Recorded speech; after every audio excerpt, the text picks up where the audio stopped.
Admiral Gwen Howard stood by the large window of the space station. Earth looked small from here, blue, green, and wrapped in white clouds. Her home. She straightened her dark blue uniform and took a deep breath. Today would change human history, forever. "Admiral, they're ready for us," said Lieutenant Paul Adams. His young face showed both excitement and fear. "Thank you, Lieutenant. Remember what I told you. No matter what they say or do, stay calm." The lieutenant nodded.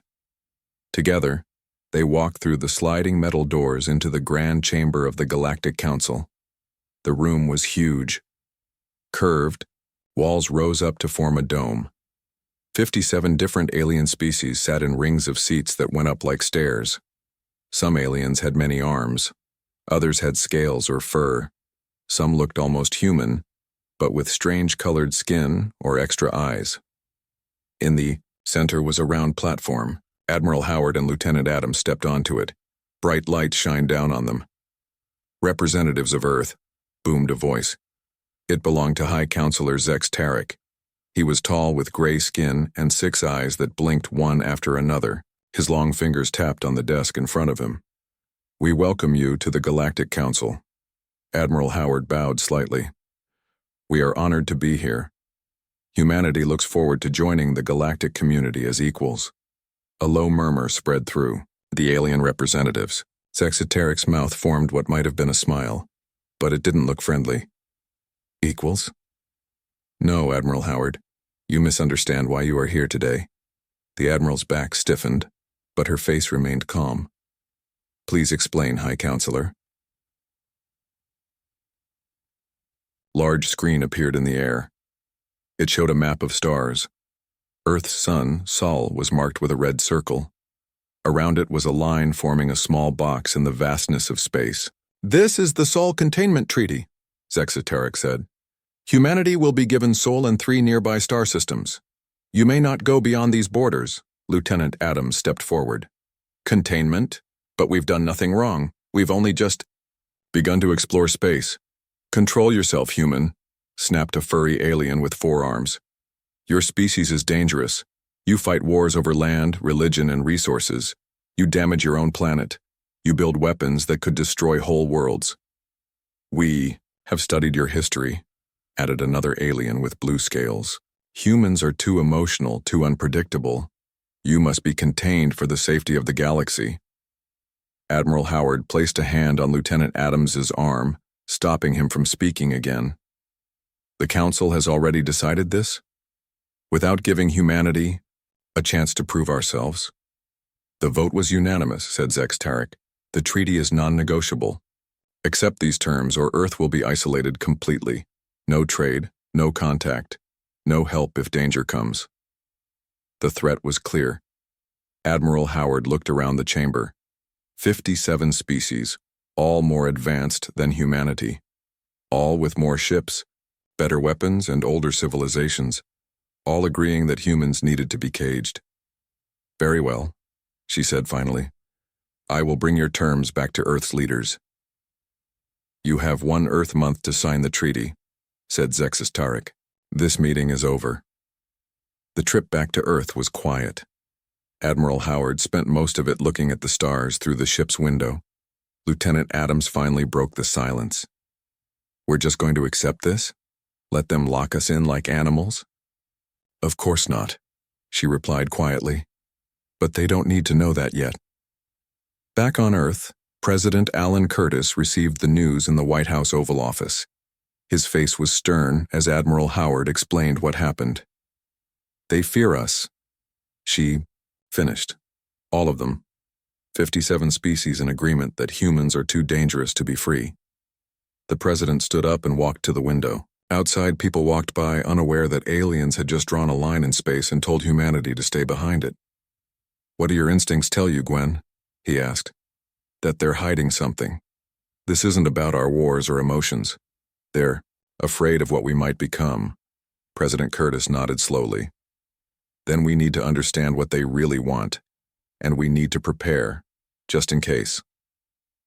Within hours, the National Security Council gathered in a secure room beneath the White House. Military leaders, scientists, and intelligence experts sat around a large table. We have 1 month before we need to give them an answer, said the president. I want options. Captain Diane Peterson from Earth Intelligence stood up. Sir, we should learn everything we can about these aliens, their weaknesses, their technologies, their conflicts with each other. Knowledge is our best weapon right now. Agreed, said the president. Make that your top priority. Dr. Frank Miller, the leading expert on alien biology, spoke next. The samples and data we've collected from previous alien contacts might help us understand their physical weaknesses. Not that I'm suggesting we use this information to harm them, but we need every advantage, finished the president. Work on it. General Carl Wright, head of Earth's Defense Forces, looked grim. Mr. President, we should prepare for the worst. If they decide to enforce this treaty by force, we're outmatched. Then we need to become less outmatched, and quickly, replied the president. I want new weapons, new ships, new defenses. Use everything we have. As the meeting continued, Admiral Howard thought about the aliens' faces, their confidence, their certainty that humans would obey or be crushed. They had made a serious mistake. Throughout history, humans had never responded well to being caged. When cornered, humans didn't surrender. They fought harder. They got creative. They did the impossible. The Galactic Council had drawn a line in the stars. They thought they were being generous, giving humanity a small corner of the galaxy. What they didn't understand was that to humans, lines were challenges, and this was one challenge humanity could not ignore. As everyone left the meeting, President Curtis held Admiral Howard back. Gwen will sign their treaty for now. Buy us time, but make no mistake, this is just the beginning. She nodded. Yes, sir. They think they know what humans are capable of. Let's show them how wrong they are. Outside the sunset over Washington, D.C., in homes across Earth, people went about their lives unaware that far above them, aliens had decided their fate. Unaware that their leaders were already planning to change that fate, the line had been drawn, but not by humans, and not for long. 6 months passed since the Sol Containment Treaty was signed. On paper, Earth had agreed to stay within the borders set by the Galactic Council. President Curtis had smiled and shaken hands with High Counselor Zex Tarek. The ceremony was broadcast across Earth. Many humans were angry about the limits, but most were just happy to know they weren't alone in the universe. Behind closed doors, Earth's leaders worked day and night to prepare. Not for war, they hoped, but for whatever might come. Jack Wilson sat at his monitoring station on Luna Base. The moon base was Earth's first line of defense. Jack watched the screens with tired eyes. 12 hours into his shift, he reached for his coffee cup, then he stopped. Something was wrong. Sir, he called to his supervisor. I'm picking up unknown ships near the dark side of the moon. Commander Beth Russell hurried over. Her face grew serious as she studied the readings. Those aren't human ships, she said. She pressed a button on her console. Luna Base to Earth Command. We have unknown vessels in lunar orbit. They match. Alien design from the Council database. Admiral Howard was woken from sleep by the call. Within minutes, she was in the command center beneath the Pentagon. What are they doing? She asked. The officer on duty showed her the data. They appear to be scanning the moon's surface and taking detailed maps. They're focusing on our military bases.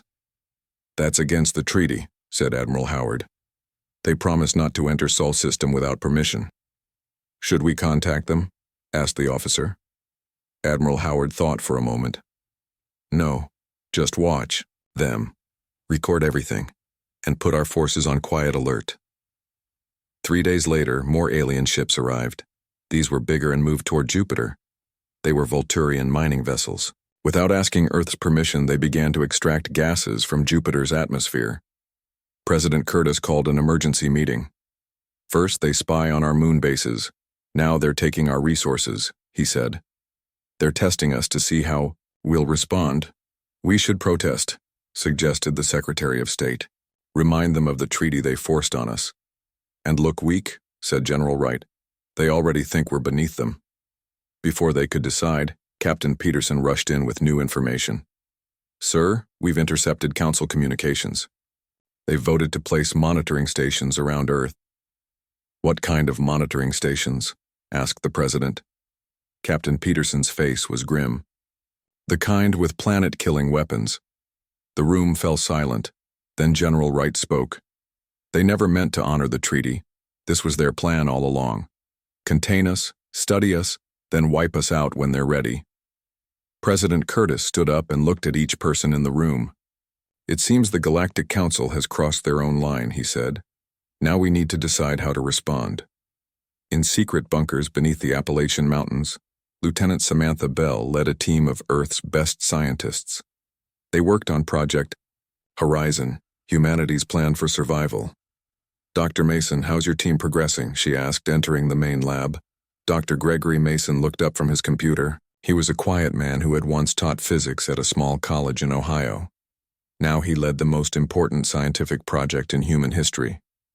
We've made a breakthrough, he said, his voice excited despite his tired eyes. The Council's own scientific database has given us the answer. He showed her diagrams on his screen. They understand space-time, but not completely. There's a flaw in their theories. We can use it. Lieutenant Bell looked at the complex equations. Can you explain it simply? Dr. Mason smiled. They see space like a flat map with clear borders, but it's really more like a piece of paper you can fold.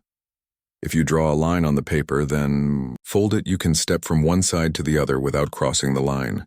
And we can use this to go beyond their borders without being detected? Even better, said Dr. Mason. We can make ships that exist partly in folded space. They would be invisible to Council technology. Lieutenant Bell's eyes widened. How soon? Can we test this? We've already built a small prototype. It works. Now we need to scale up. On Mars Colony, Commander Nancy Edwards watched as workers built new ships in the underground hangars. These ships looked strange. They had no visible engines. Their hulls were dark and seemed to bend light around them. How many will be ready in 6 months? She asked the chief engineer. 20 large vessels, and about 50 smaller ones, he replied. Not much against their thousands. It won't matter how many they have if they can't see us, said Commander Edwards. Besides, we're not planning to fight them directly. Back on Earth, Admiral Howard met with President Curtis to share the progress. Project Horizon is ahead of schedule, she reported. Dr. Mason's discovery changes everything. We don't need to match their technology. We can leap beyond it. And the ships on Mars? The first ones are already being tested in the asteroid belt. They work better than we hoped. President Curtis nodded slowly. Good, because the Council has moved up their timeline. Their monitoring stations will arrive in 2 months. Admiral Howard's face hardened. Then we need to be ready sooner. What about the rest of the plan? Asked the President. Captain Peterson has identified key weaknesses in Council systems, and Dr. Miller has found biological vulnerabilities in several Council species.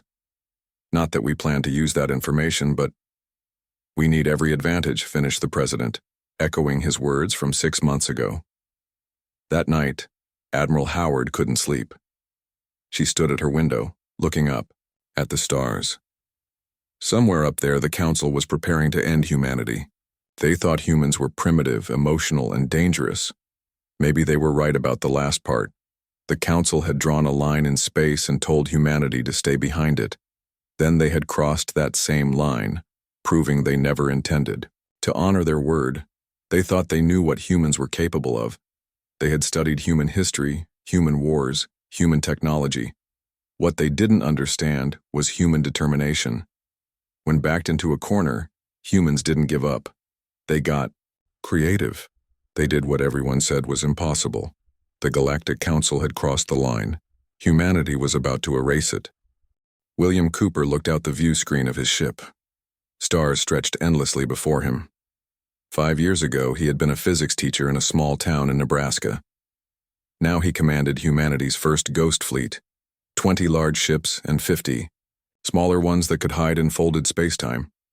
All ships report ready, sir, said his second-in-command, Lisa Grant. William nodded. Remind everyone, no direct attacks unless absolutely necessary. Our mission is information gathering and beacon placement. Yes, sir. The crew understands. The Ghost Fleet moved silently through space. They passed the line set by the Galactic Council. No alarms sounded. No alien ships came to stop them. The Council's advanced sensors couldn't detect vessels that existed partly in folded space. Meanwhile, on the Council planet Marelius, Agent Laura Harper walked through a crowded market.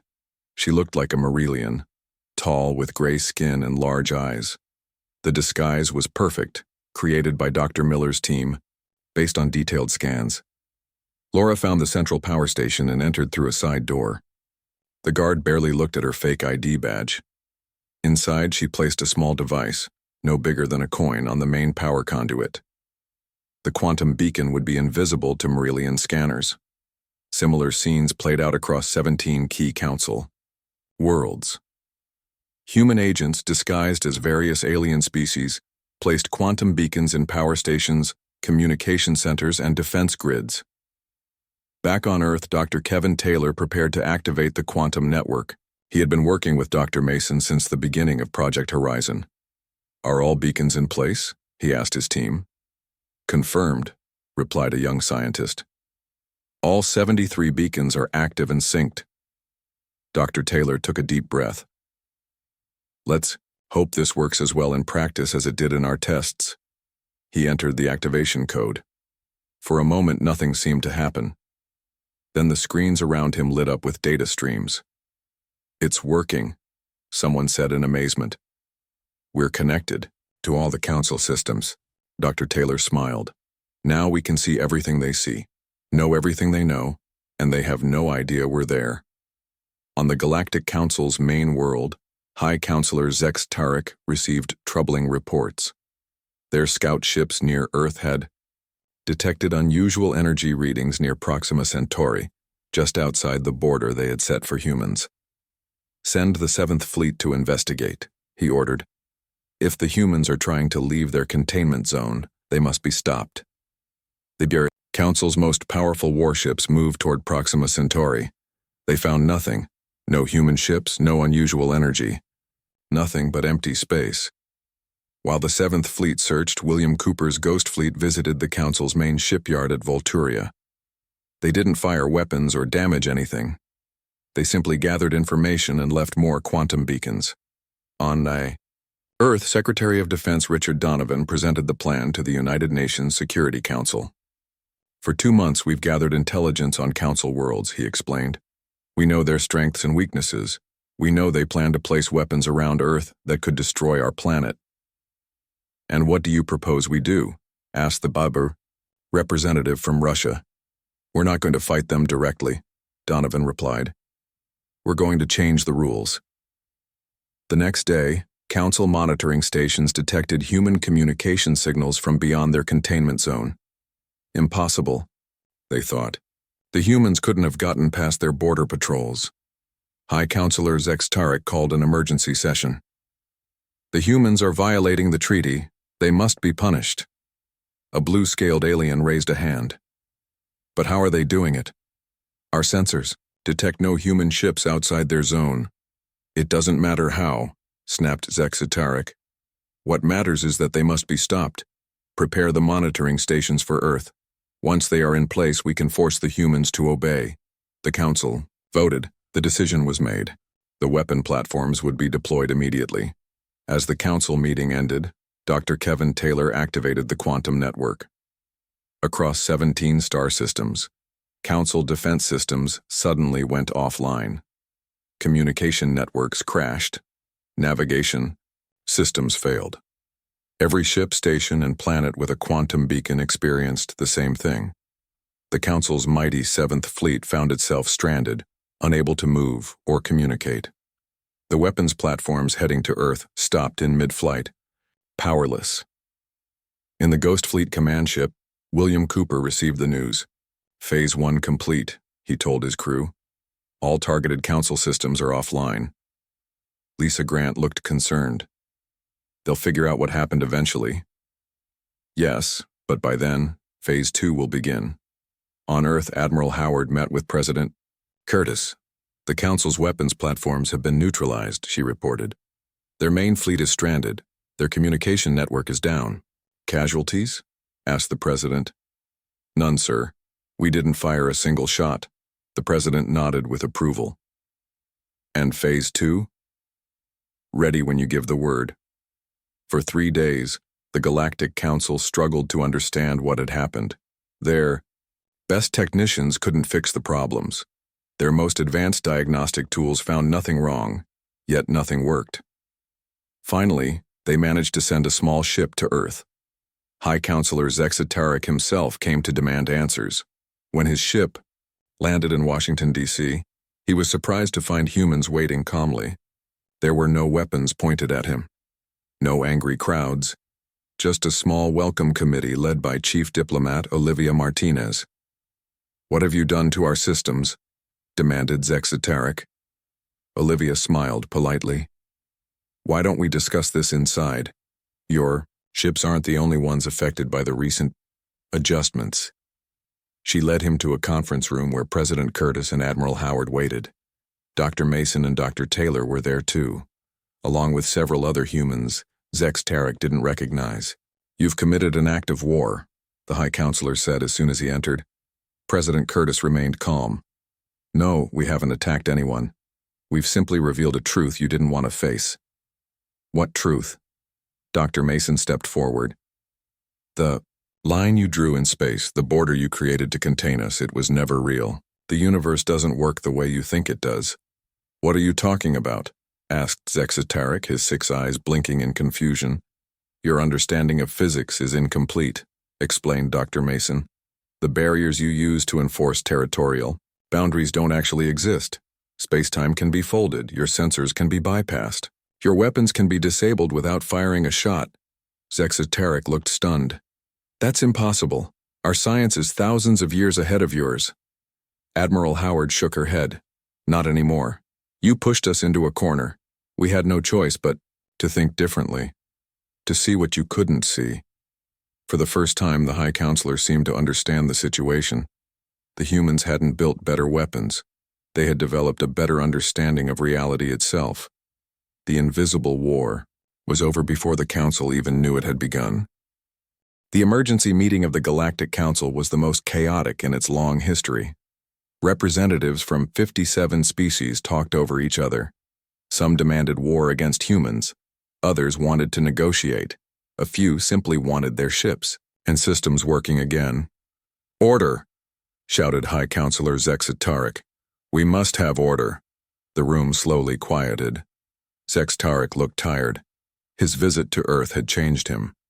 He had seen something that shook his belief in Council superiority. "The situation is more complex than we understood," he told the Council. "The humans have not attacked us directly. They have not destroyed our ships or killed our people. They have simply shown us a blind spot in our understanding of the universe." A Volturian representative stood up. "That's hard to believe. How could these primitives discover something our scientists missed for thousands of years?" "Because we stopped looking," said Zexatarek. "We thought we knew everything worth knowing. The humans were forced to find new paths because we left them. No choice." He pressed a button and a hologram appeared. It showed a model of space-time as the Council understood it, flat, with clear borders between territories. "This is what we believed," he said. Then he pressed another button. The model changed, showing space-time that could fold back on itself. "This is what the humans discovered. They can move through folded space. Our sensors cannot detect them there. Our weapons cannot reach them there." The Council chamber fell silent as everyone stared at the model. "What do they want?" asked a representative finally. "To talk," said Zexatarek. "They have invited us to Earth for new treaty discussions." 3 days later, a delegation from the Council arrived on Earth. This time they came not as superiors, but as equals. The meeting was held in the United Nations building in New York. Humans from all nations attended, along with representatives from all Council species. Admiral Howard watched as the aliens took their seats. She remembered the first meeting 6 months ago, when the Council had forced the containment treaty on humanity. How different things were now. President Curtis opened the meeting. "Welcome to Earth. We are glad to have this chance to start fresh. Chief Diplomat Olivia Martinez stood to present humanity's proposal. She was young but spoke with confidence. The PIU line that was drawn to contain humanity was based on a flawed understanding of the universe, she began. We didn't cross your line. We simply showed you it never truly existed in the first place. She displayed a new map of the galaxy.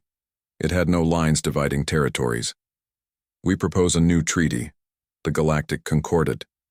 It recognizes all sentient species as equals with the right to explore and expand, provided they do not threaten others. Theo. Council representatives looked at each other. This was not what they had expected. They had thought the humans would demand territory or technology or revenge. What about our systems? Asked the Volturian representative. Our ships are still stranded. Our communications still don't work. Dr. Kevin Taylor stepped forward. We can restore everything immediately. The quantum network was never designed to cause permanent damage. It was only meant to show what's possible. To prove his point, he pressed a few buttons on his tablet. Around the galaxy, Council ships suddenly regained power. Communication networks came back online. Defense systems reactivated. High Counselor Zex Tarek seemed amazed. You could have kept us disabled. Why give us back our power? Admiral Howard answered him. Because this isn't about power, it's about understanding.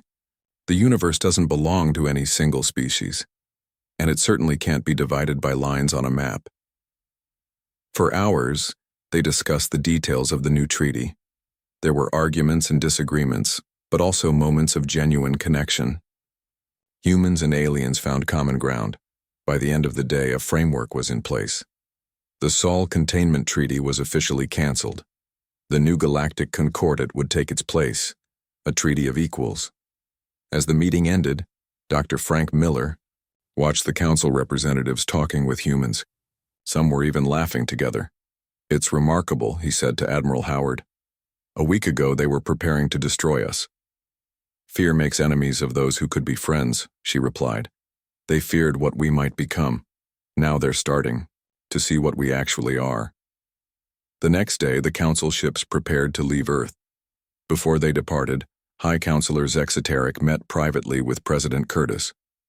There's something I need to tell you, said Zex Tarek. The containment treaty wasn't just about your wars or emotions. We suspected as much, said the president. Our oldest predictions said that humans have a unique potential, not just your technology or your determination, though both are impressive. It's your ability to see past established limitations and imagine something different. And that frightened the council? Yes. The unknown always frightens those comfortable with the current order of things. Zex Tarek looked out the window at the busy streets of New York. You could have destroyed us when our systems went down. Instead, you offered partnership. Perhaps the predictions were right about your potential, but wrong about the direction it would take. After the council ships left, humanity began a new chapter. Earth's nations worked together as never before. The technology developed for Project Horizon was adapted for peaceful uses. Human ships began to explore beyond the old containment zone, meeting new species and building new relationships. 6 months after the signing of the Galactic Concordat, Admiral Howard was promoted to lead the United Earth Forces. At the ceremony, she gave a short speech. The council tried to contain us because they feared what we might become, she told the crowd. But in trying to cage us, they forced us to evolve beyond their understanding.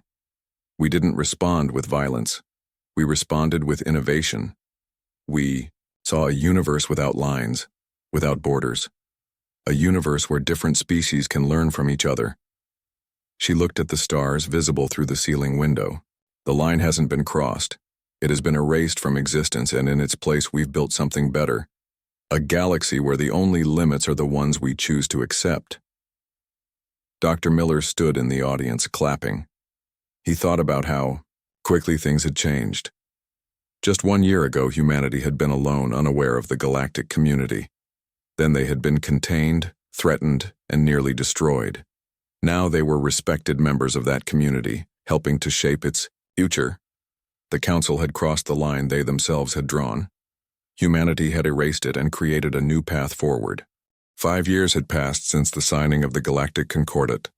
Earth had changed in ways few could have imagined.